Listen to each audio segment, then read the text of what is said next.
মালিকের সামনে সিজদায় পড়ে চোখের পানি ছেড়ে কান্না কর। আমার মালিকের যদি ডাক দাও আল্লাহ পাক রাস্তা খুলে দিবেন। আম্মা ইউজিবুল মুজতাররা ইযা দাআ, বান্দা যখন মুসিবতে পড়ে আমার মালিকের ডাক দেয়, আল্লাহর কোরআন বলে আল্লাহ তার মুসিবত থেকে তাকে পবিত্রতা অর্জন করার রাস্তা খুলে দেন। তিনটা যুবক পরামর্শের মাধ্যমে সিদ্ধান্ত এক হয়ে গেল, হ্যাঁ যার যার জীবনের ভালো কাজ যদি থাকে ওই কাজের ওসিলা দিয়া মালিকের ডাকো আর কান্না করো। প্রথম জন বলে আমার এক ভালো কাজ আছে, দ্বিতীয় বলে আমারও জীবনের একটা ভালো কাজ আছে, আর একজন বলে আমারও ভালো কাজ আছে। এক যুবক চোখের পানি ছেড়ে কান্না করে আর ভালো কাজের ওসিলা দিছে। কি তোমার ভালো কাজ? বলে আমার ভালো কাজ হলো, হ্যাঁ আমি এক সময় টাকার মালিক হইয়া আমার বাড়ি কর্মচারীরা কাজ করত। কর্মচারী কাজ করার ক্ষেত্রে এক কর্মচারী আধা বেলা কাজ করলো, আমি তাকে বেতন দিলাম কম। লোকটা মনের কষ্টে টাকা না নিয়ে চলে গেল, রাগ করে চলে গেল। ওই টাকাগুলো আমার কাছে রেখে গেল। আমি আমানতের সাথে টাকাগুলো দিয়ে আমি বকরি কিনে কিনে কিনে কিনে একের পরে এক বকরি বড় হয়, বিশাল এক পাল হয়ে গেল। ওর ওই মজুরির টাকা আমি খেয়ানত করি নাই, আমি ওই টাকা দিয়া বাড়ায়া বাড়ায়া বিশাল এক বকরির পাল হয়ে গেল। কোনো একদিন ওই কর্মচারী এসে বলে আমার টাকা দাও। আমি চাইলে ওর ওই অতটুকু টাকাই দিতে পারতাম, কিন্তু না, মালিকের দরবারে কাঁদেন আর বলেন, হে মালিক, তোমার জাহান্নামের আযাবের ভয় অন্তরে জমা করিয়া ওই কর্মচারীর পুরা টাকার অর্জন করা যত বকরি সব আমি দিয়া দিলাম, আর বললাম এগুলো তোর টাকার নিয়ে যা। কর্মচারী বলে আমার এগুলো কই পাবো, আমার অল্প টাকা, টাকা দাও। বলে না, আমি বাড়ায় বাড়ায় বাড়ায় বাড়ায় বকরির পাল করেছি, এগুলোর মালিক আমি না, তুই এগুলোর মালিক, সব নিয়ে যা। ও আল্লাহ, আমি চাইলে তো বকরি রেখে দিতে পারতাম, রাখি নাই, তোমার মহব্বতে খেয়ানত করি নাই। আল্লাহ তোমার মহব্বতে আমলটা করেছি, যদি তোমার কাছে ভালো লাগে এর বরকতে মুসিবতের সময় গুহার মুখের থেকে পাথরটা তুমি সরায় দাও। হাদিস শরীফে আল্লাহর রাসূল বলেন, আল্লাহর কাছে কান্না করে দোয়া করা মাত্র সাথে সাথে পাথরের আল্লাহর কুদরতি জিম্মায় 3 ভাগের 1 ভাগ পাথর এমনে এমনে ফাঁকা হয়ে গেল। কয় ভাগ? 3 অংশের 1 অংশ ফাঁকা হয়ে গেল। অটো কার কুদরত? আল্লাহর কুদরত। আল্লাহ তো সাহায্য করবেন, তবে আল্লাহর কাছে চাইতে হবে, তাও আবার উল্টা পাল্টা নিয়মে চাইলে হবে না। কান্না, নামাজ, ধৈর্য। দ্বিতীয় যুবক আল্লাহর দরবারে কান্না শুরু করলো, হে মালিক,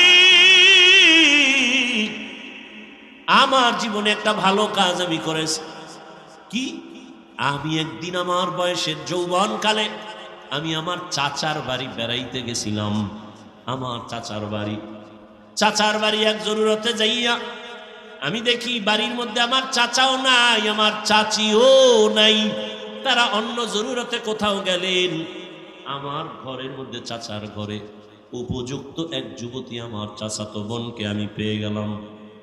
আমার যৌবনার নফসের ধোকায় পড়ে আমি আমার চাচার ঘরে চাচাতো বোনটাকে পাইয়া আমি আমার যৌবনের তাড়নায় আমার বোনের উপরে আক্রমণাত্মক দৃষ্টি দিলাম।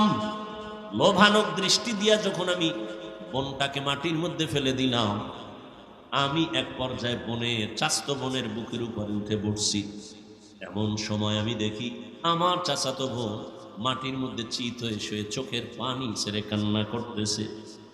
আমি জিজ্ঞাসা করলাম, বোন, তোমাকে আমি আঘাত করি নাই, আমি তোমার বুকের উপরে বসছি, তুমি কান্না করো কেন? চাচাতো বোন বিনয় হয়ে বলে, ও আমার চাচাতো ভাই, এখানে আমার মা নাই, বাবা নাই, আমার আল্লাহ আমাকে দেখতেছেন। আমার এই জীবনের বয়সে কোনোদিন কেউ আমার শরীর টাচ করে নাই। তুমি আমাকে শরীয়ত অনুযায়ী ইসলামের আইনে বিবাহ তো করতে পারো, বিবাহ করে নাও, কিন্তু কলঙ্কের দাগ বসাইও না রে ভাই। আমার জীবনে কোনো কলঙ্কের দাগ বসে নেই। আজ আমার জীবনের উপরে কলঙ্কের দাগ যদি বসে, আমি কেমনে মালিকের আদালতে দাঁড়াবো? তুমি আমারে দয়া করে মাফ করে দাও। আমার আব্বাকে বলে প্রয়োজনে বিবাহের ব্যবস্থা করব, তারপরেও তুমি আমার কলঙ্কের দাগ দিও না রে ভাই। যুবক আল্লাহর কাছে কান্না করে বলেন, হে মালিক, ওই চাস্ত বোনের কান্না দেখাও আমার অন্তর নরম। আমি আমার বোনের কান্না দেখে দ্রুত আমি বোনের থেকে আলাদা হয়ে বললাম, বোন আমারে মাফ করে দাও, আমি তোমার উপরে আর অপরাধ করব না। ও আল্লাহ, তোমার জন্যই আমি আমলটা করেছি, চাইলে তো আমি জোর করে অন্যায় করতে পারতাম। তুমি এর বরকতে আমাকে পরিত্রাণ দাও, গুহার মুখ থেকে আমাদের বাঁচাও। কান্না করে দোয়া করা মাত্র পাথরের টিনের 2 অংশ ফাঁকা হয়ে গেল আল্লাহর কুদরতে। তৃতীয় যুবক আল্লাহর দরবারে কান্না করেন, হে মালিক, আমার জীবনের একটা ভালো কাজ, মনে হয় আমার মনে বলে ভালো কাজ করেছে। আমি এক বাবার গরিব সন্তান, আমি বাহিরে গিয়ে কাজ না করলে আমার চুলায় আগুন জ্বলে না, খানাও হয় না, আমার বাচ্চা আছে ছোট ছোট, আমার ঘরে আমার বৃদ্ধ বাবা বিছানায় পড়ে আছে, আমার বৃদ্ধা মাও ঘরে আছে। আমার জীবনের অভ্যাস ছিল, আমি কাজ করে তখন আমার প্রধান খাদ্য ছিল আমাদের গাভীর দুধ। আমি কাজ করে প্রতিদিন বাড়িতে আসার সময় গাভীর দুধ নিয়ে আসতাম। সারাদিন আমার বাচ্চারা ক্ষুধার্ত, খানা পায় না। আমি এসে প্রথমে মায়ের মুখে দুধ দিয়া, বাবার মুখে দিয়া, তারপরে বাচ্চাদের দিতাম। আমি আমার কলিজা দিয়া মাকে বাবাকে মোহাব্বত করেছি। আমার মা বাবাকে আগে দুধ পান করাইয়া তারপরে বাচ্চাদের দিতাম। একদিন কাজ থেকে আসতে আমার বাড়িতে রাত হয়ে গেল। রাতের গভীরে বাড়িতে আসার পর হঠাৎ তাকায় দেখি মা দেরি দেখে ঘুমায় পড়ছে, আব্বাও ঘুমায়, বাচ্চারাও ঘুমান্ত, ক্ষুধা। আমি তো নিয়ত আমার পাকা, আমার মা বাবাকে দুধ না দিয়া বাচ্চাদের দুধ দিব না, আমার ওয়াদা। আমি দুধের পেয়ালা নিয়ে ভাবতেছি কি করব, বাচ্চারাও ক্ষুধার্ত, কান্নার আওয়াজ। ওদিকে আমার মা ক্ষুধার্ত কিন্তু ঘুমে। এখন ঘুম থেকে ডাক দিলেও মা কষ্ট পাবে, কাঁচা ঘুম।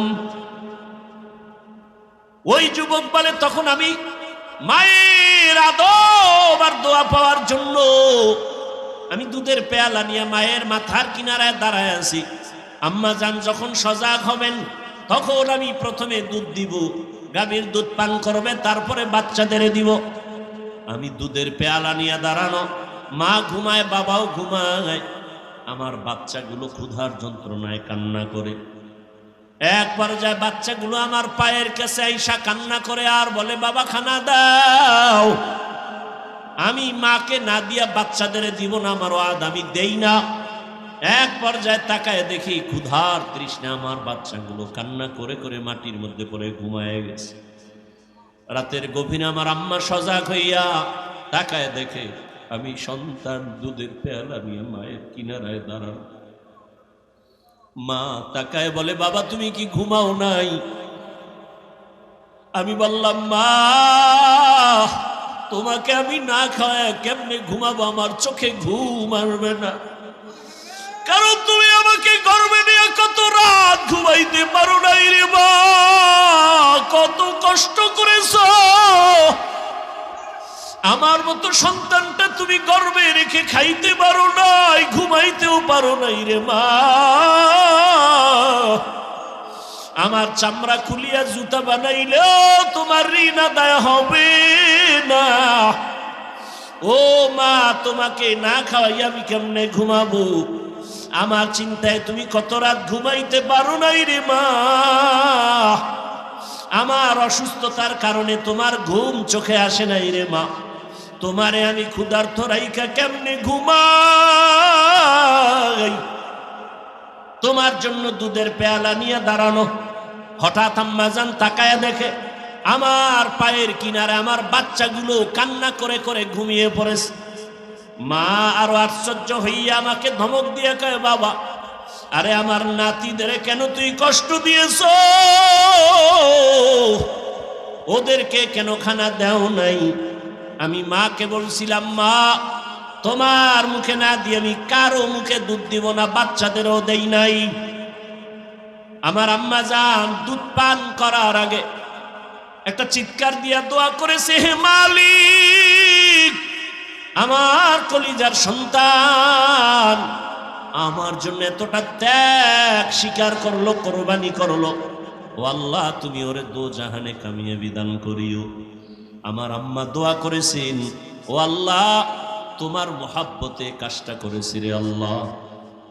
আমার হাবিব মায়ের জন্য দোয়া করেছেন, ও আল্লাহ, আমলটা যদি পছন্দ হয়, এর বরকতে পাথরের গুহা থেকে আমাদের এই গুহার মুখ থেকে পাথর সরায় হেফাজতের ব্যবস্থা করো। রহমতের নবী হাদিসে পাকে বলেন, তৃতীয় ব্যক্তি যখন কান্না করে দোয়া করা শুরু করছে, সাথে সাথে পুরা পাথরটাই গুহার মুখ থেকে আল্লাহর কুদরতে ফাঁকা হয়ে গেছে। হরকে দারত খৌফে হকদার দিল মদম জন্নতুল মাওয়া দেহদ ও রামকা।